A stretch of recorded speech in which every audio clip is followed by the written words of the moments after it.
CEO सोबत जबरदस्तीचं लग्न या कथेतील आज आपण पुढील भाग पाहणार आहोत. मी पूर्ण रात्र झोपलेच नाही. लग्न ते पण एका CEO सोबत. विहान. तो माणूस तर खूप शांत होता, पण त्याच्या नजरेत काहीतरी वेगळंच होतं. दुसऱ्या दिवशी मी ऑफिसमध्ये गेले, तो आधीच तिथे होता. जणू माझी वाटच पाहत होता. त्याने माझ्यासमोर एक फाईल ठेवली. मी विचारलं, हे काय आहे? तो म्हणाला, तुझं फ्युचर. मी फाईल उघडली आणि माझे हात थरथरायला लागले.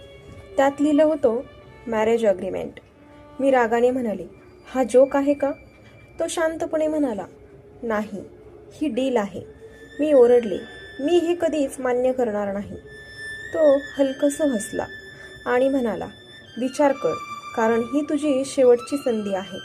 त्या क्षणी मला जाणवलं, हे फक्त प्रपोजल नाही, यामागे काहीतरी खूप मोठं लपलेलं आहे.